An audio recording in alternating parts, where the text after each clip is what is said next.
doctors. In today's video, we'll be discussing about the anatomy and the physiology of the human skin, but we will be discussing all the important points related to facials. In the last video, we had discussed about the introduction to facials, and the most important point which I had discussed was about customization. Now, for applying customization in your clinical practice, you have to have knowledge about two very specific points.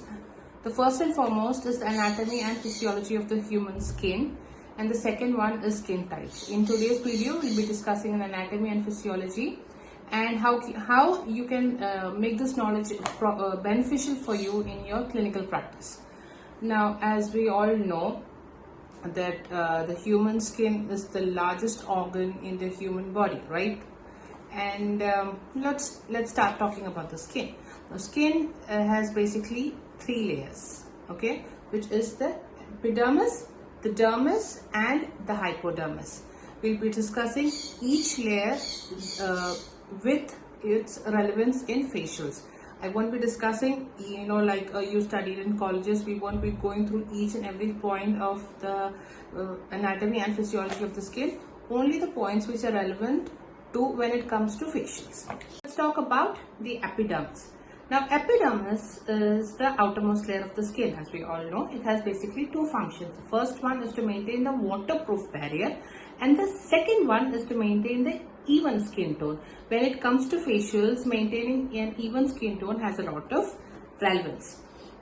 So let's talk about the epidermis. It has basically 5 layers. Now, the layers, I'm going to describe the layers from the deepest to the superficial layers. The deepest layer is the stratum basale, then comes stratum spinosum, then comes stratum granulosum, then comes stratum lucidium, and the most superficial one, stratum corneum. Let's talk about stratum basale first. Stratum basale is the deepest layer of the epidermis. Now, stratum basale has a basement membrane which separates the epidermis from the dermis. Now, this basement membrane is the only place in the epidermis which has blood supply. Okay, because this has blood supply, this is the only place which where cells, you can say the cells are produced. Okay, because of this is called the factory of cells. Now, cells called keratinocytes are produced from the basement membrane, and once they produce from the basement membrane, they are known to be living cells. Once they start go up, like from the layers I mentioned before, once they go up, they lose their blood supplies and become dead cells. Okay, and when it reaches the top, it becomes completely dead cells. So basement membrane has a very important role as far as aesthetic medicine is concerned, because this is the place where all the cells which we see in our body are originated. Now, what happens is from the basement membrane to the most superficial layer, which is the stratum corneum, the cells usually move in a cycle.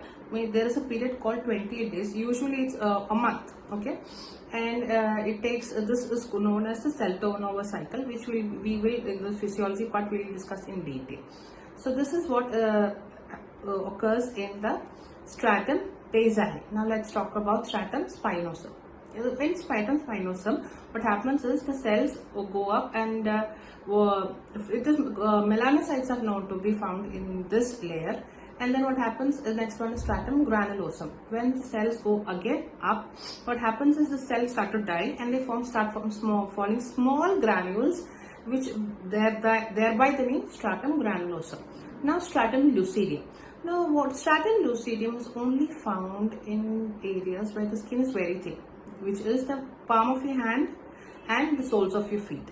Now, let's come to stratum corneum, which is the most superficial layer, and especially when it comes to facials, this is the area which has the most relevance, because while all the manipulations which we do in the facials occur in the stratum corneum. Now, let's talk about stratum corneum in detail. Stratum corneum is very relevant, especially when it comes to facials, because this is the layer that all the manipulations that we do affects directly, right?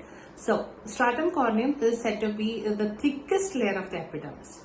So, it's around 20 cell layer thick, And the very important fact, a very interesting fact about the stratum corneum is that it sheds every single day. Can you believe it? Every single day our skin sheds. It's not visible to the naked eye, but it does. Now, stratum corneum is made up of various factors. It's made up of dead cells, it's made up of keratin, it's made up of urea, salts, lipids, so many things. Most importantly, it's made up of water. It's said that stratum corneum is 30% of water. Now, another important factor, especially in stratum corneum, is that cell turnover cycle has a lot of relevance here. It's part of the physiology. I think we will discuss it now itself. When it comes to cell turnover cycle, what you have to understand is, in any aesthetic medicine, aesthetic medical treatment, cell turnover cycle has a very big importance, especially when it comes.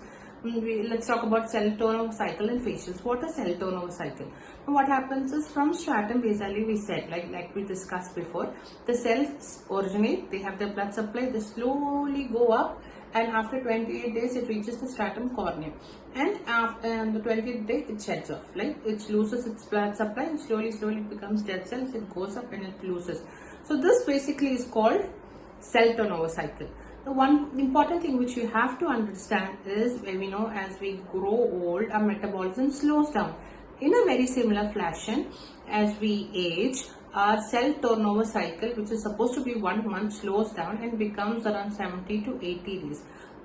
In this scenario, what happens is, there becomes a piling. The new cells will be formed, but it won't be able to shed properly. So what happens is, there is a piling of the dead skin cells. Okay. So in this scenario, what you have to make or understand out is, what happens is, let's talk about the function of light. Okay. So like in a normal skin, in a healthy skin, say a 25-year-old skin, what happens, the light comes because they are shedding of the cell turnover cycle is in a very good state. What happens is, it reflects light because there is no cell piling. But for, let's take a 35-year-old or 45-year-old who's not doing any major procedures, who's not doing any procedures in the skin, what happens is the cell turnover cycles reduces. So there is piling up of the skin, and because there is such a big piling up of the skin, all the light which comes to the face, which hits the face, gets absorbed. So there is no reflection black, and the glow which we say in the skin, right? Glow you expect from people who have very excellent skin, glow which we commonly expect from brides, right? So that glow is not there in people who have the cell turnover cycle is the period is longer. So what happens is, when we do exfoliation or do any procedures like that, the cell turnover cycle, the rate is increased. The decreased cell turnover cycle can be increased, which can result in, the patient may say, okay, yes doctor, usually patients say after a facials, yes doctor, I can feel that glow in my skin. Okay, so this is what happens in the epidermis when you do a facial. Now let's talk about the dermis. Dermis is basically just a connective tissue which is made up of many types of cells. The most common cells found in the dermis are fibroblasts, mast cells, and skin appendages. In this video, we'll be discussing about fibroblasts because that is very relevant when it comes to facials. Okay. Now, what are fibroblasts? Fibroblasts are extracellular connective tissue which synthesize collagen and elastin. Now, what is collagen? If you are even remotely interested in cosmetology, this is a term which you must be hearing for the umpteenth time. Everywhere, you turn here, you turn there, everywhere you hear about collagen. Have you wondered what it is? Now, collagen is something which the fibroblasts create. It is said that 70% of the derm is made up of collagen. Now, let's talk about collagen. Collagen, it is said that the dermis is made 70% from collagen. So that's a very important molecule. What is the function of collagen? It is said to be responsible for maintaining the strength and volume of your skin. You'll be wondering, what is the strength and volume of the skin? Now let me explain it. It is said that after you hit the age of 25, 1% of collagen decreases every single year. So some patients come with the OP and tell me, doctor, I'm losing volume here. My cheeks are not looking as plump as it used to before. So please help me with that. One thing you have to keep in mind is that facials are effective in prevention of the breakdown of collagen. There are treatments like microneedling, there are treatments like lasers, there are treatments like PRP which help to promote the function of collagen. Facials help to prevent the breakdown of collagen. So if a person comes to you, for example, a lady comes to you, regularly she does facials, definitely we can slow down the aging. We cannot stop, we have to keep in mind, you cannot stop the aging process, but you can definitely slow down the aging process, and that is about collagen. Next one is elastin. This is again very important. Elastin are fibers which are found in the dermis which help to maintain the elasticity of the skin, which is basically when you pinch your skin, in older people it doesn't go back, it sags, right? But in younger people it goes back. Elastin helps the skin to go back, especially after you pinch it, after you do facial expressions. And it is also said that elastin stops after puberty.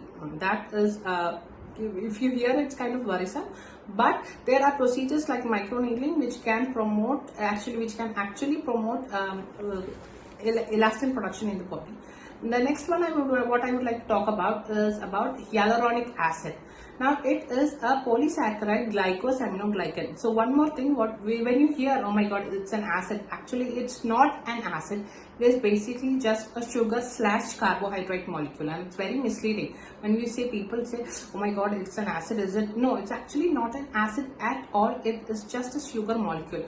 And the function of hyaluronic acid is to maintain the moisture in the body.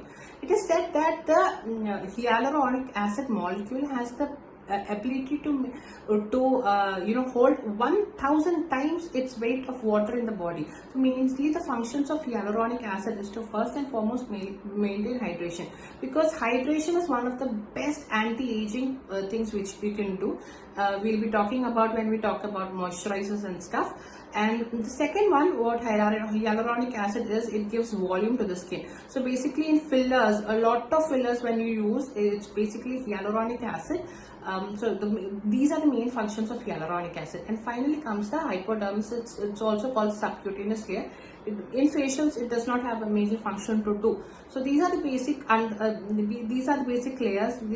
I have not explained in detail, that are only the things which are required in facials I have explained. But if you have a basic understanding of this, if you have a basic understanding of how you can prevent the breakdown of collagen, if you can give correct information to the patients, right? So if a patient comes and tells you, okay, I want to increase collagen, you can say you cannot increase collagen by doing facials, but you can prevent the breakdown by using facials. You can help to maintain the elasticity. Keep that in mind. This is the most important thing that we have to correctly educate the patients about, right? So if the patient says, I want elastin collagen production, is definitely possible through processes like what we as Ayurveda doctors can do, is definitely microneedling. Our Acharya has mentioned Prachana in a very beautiful way. You can do microneedling, you can do even Raktamoksha, you can do your Raktamoksha, like you can do Jaloga and all, to promote collagen and elastin synthesis.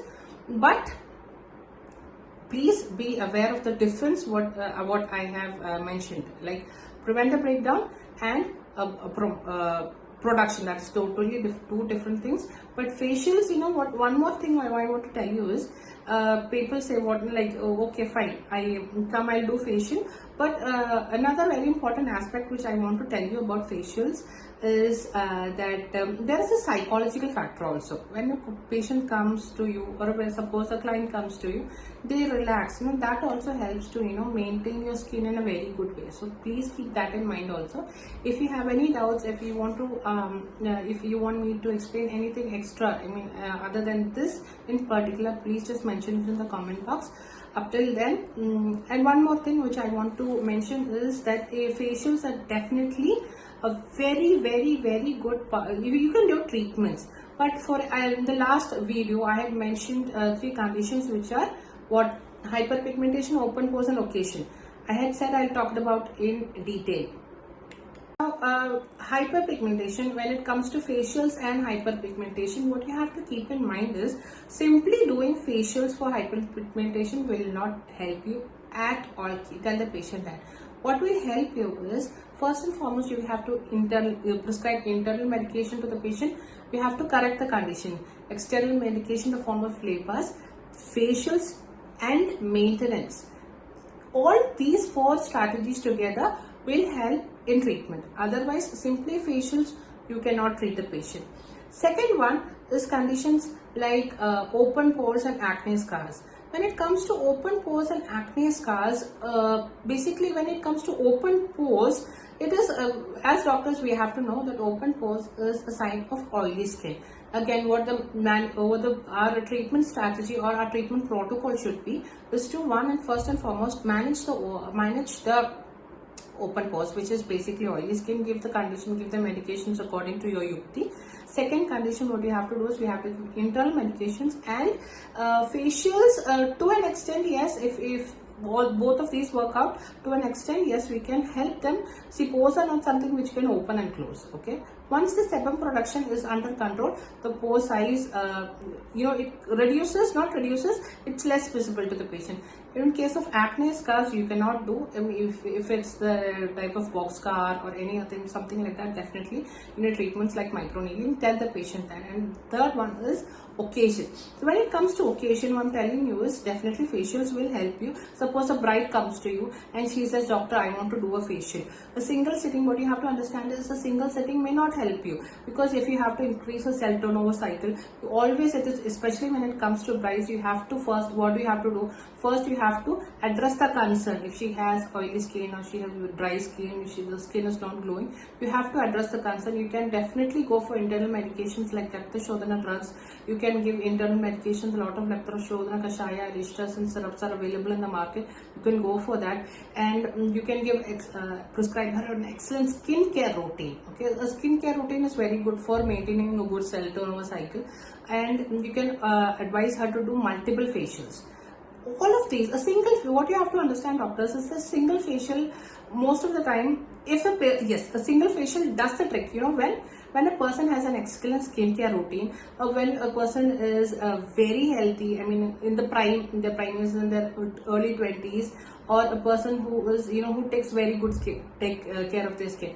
Yes, in people like that, you get faster results with facials. But the other case which I mentioned, you have to do a protocol of all these. You have to make a protocol and then do, and definitely you will get results with facials. So yes, facials can be approached in 2 different ways. That is up to your yukti, that is up to your wish, that is completely up to the doctor. But I am telling you from experience, yes doctors, if you approach it in the right way, facials will help in your clinical practice to an extent. That is what I'm telling, to an extent. So in the next video, we'll be discussing about the skin type. So this is very important. And after understanding the skin type, your designing of facial will be very simple, well, quite easy also. So up until then, see you doctors. Goodbye. It is goodbye from Team Drona. Thank you.